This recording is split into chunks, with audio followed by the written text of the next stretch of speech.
Mike Webster was a legend. He played center for the Pittsburgh Steelers from 1974 to 1988. During that time, he won 4 Super Bowls and played in the Pro Bowl 9 times. Nicknamed Iron Mike, he is considered by some to be the best center in the history of the NFL. Yet, fast forward a few years after his retirement, and he's living in a pickup truck with hardly any money to his name, and worst of all, rapidly declining mental health. He would have reminded you of a street person, said Fred Creed, a clinical psychologist who examined Webster in 1999. When you talked to him, there were so many symptoms, it was pretty obvious what was going on. That's how it is with traumatic brain injuries. Traumatic brain injury? Mike Webster had never been in a severe car accident or suffered major head damage. But according to ESPN, he was involved in approximately 25,000 violent collisions while playing football. Dr. Bennett Amalu from the University of West Virginia examined Webster's brain after his death and made a startling discovery. Iron Mike had a unique brain disease that had been present in boxers for decades, but had never before been diagnosed in a football player. This disease is called chronic traumatic encephalopathy, or CTE. Today, my mission is to inform you about a serious problem: widespread brain damage in football. I'll do this by answering 3 questions. First, what is CTE? Secondly, what is the link between brain damage and football? And finally, what are the solutions? So, what exactly is CTE? Chronic traumatic encephalopathy is a progressive degenerative disease of the brain, which means that the brain progressively deteriorates over time. It has been found in boxers since the 1920s.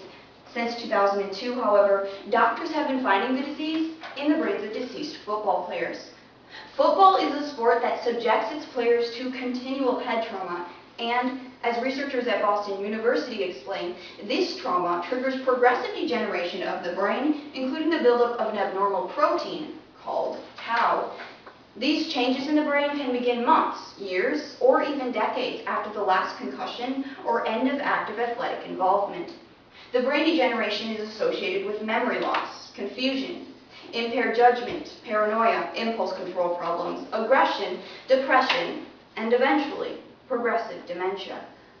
Although these symptoms do visibly present themselves in the living, CTE is currently unable to be diagnosed until the individual is dead and their brain is removed. When that happens, the brain tissue is placed on a slide and examined under a microscope. If the brain has CTE, it will be covered in flecks and tangles of tau protein. The flecks appear when the brain is hit, and the tau protein breaks down, but disappear as the cells devour them and the brain heals. When the brain receives too many blows, the cells can't keep up and eventually give up and die. All that is left is the specks of protein. Since CTE can only be diagnosed in the deceased, discovering the link between the disease and football has been a bit difficult for researchers. However, there is a significant amount of evidence to suggest that CTE is a widespread problem in American football. The discovery of CTE in football players started with Mike Webster. Since then, Dr. Amalu has examined numerous brains. Chris Nowinski and his colleagues at the Center for the Study of Traumatic Encephalopathy have been studying the brains of deceased players as well. Let's take a look at what they found. John Grimsley was a lineman for the Houston Oilers and the Miami Dolphins who died from an accidental gunshot wound at age 45. On the left is the brain of a 65-year-old control subject, and on the right is John Grimsley's brain. After a successful career playing for the Philadelphia Eagles, Andre Waters became devastated. "I need help. Somebody help me," he pleaded, before shooting himself in the head. According to ESPN, CTE had reduced this 44-year-old's mental acuity to that of an 85-year-old with early Alzheimer's disease. Thomas McHale enjoyed success as an offensive guard until 13 years after his retirement, when his life spun out of control and he died of a drug overdose.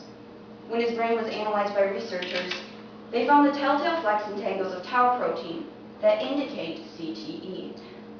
Chris Henry was only 26 when he fell out of a pickup truck during a domestic dispute. Last summer, it was announced that he too was a victim of CTE. The interesting thing to note in this case is that Henry had only played for 5 seasons and had never sustained a concussion during play. This illustrates the fact that it's not just the big hits that lead to CTE, but an accumulation of small collisions. In all, CTE has been found in 22 out of 23 cases. Clearly, the hits received in a game of football are enough to cause significant brain trauma, which eventually leads to the deterioration of the brain. But the impact of this stretches farther than professional leagues. National football games are highly viewed throughout the country, and many young players strive to emulate the athletes they see on television. In fact, concussions are highly prevalent within youth football. This is extremely dangerous for 2 reasons.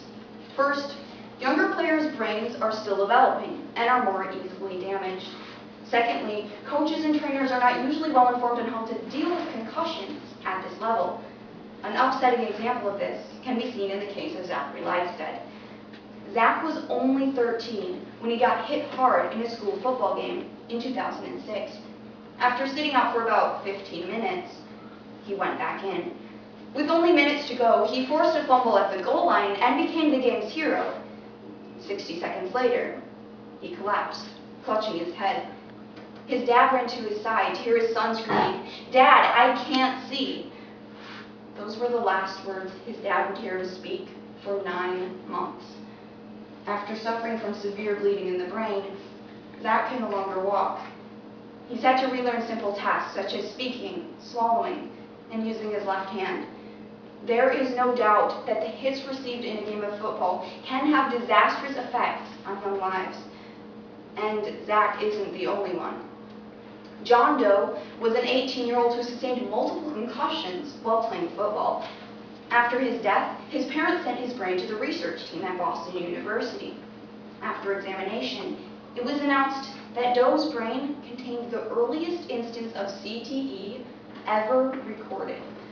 Had he lived, his future very well would have been scarred by memory loss, confusion, and depression, like the professionals who came before him. This should be a wake-up call, especially to parents, coaches, and league administrators, says Chris Nowinski. We're exposing over 1 million kids to early onset brain damage, and we don't know yet how to prevent it. It's true. Researchers have made a lot of progress on CTE in the past 9 years, but they still don't know how to prevent it. This leads us to the final question. What are some possible solutions? Many people have proposed solutions which make football a safer sport without actually taking away from the spirit of the game, like making better helmets, or doing away with helmets altogether so that the players won't use their heads as weapons. The NFL has become stricter with its rules regarding concussions, which is great, but some, like Malcolm Gladwell of The New Yorker, say that in the end, brain damage is an inherent part of football. It might be said that trying to take the repetitive head trauma out of football is like trying to make sugar-free cotton candy. It's basically impossible. So the most obvious solution would be to do away with football. But let's face it, America loves the sport. It's a multi-billion-dollar entertainment business that won't stop as long as there are still fans. Perhaps what we really need is a shift in values.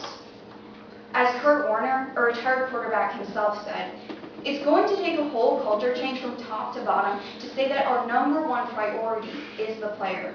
It's not money, and it's not how far you go in the playoffs. Chronic traumatic encephalopathy is a dangerous disease. It's one that has and will affect many players in the NFL and youth leagues.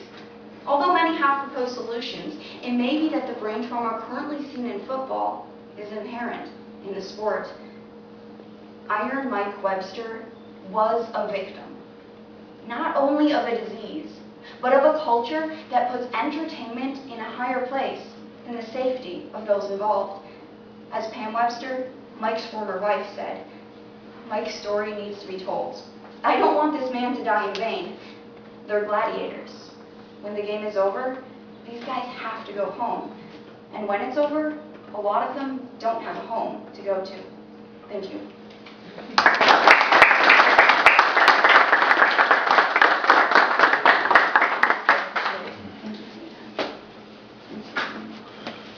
The time was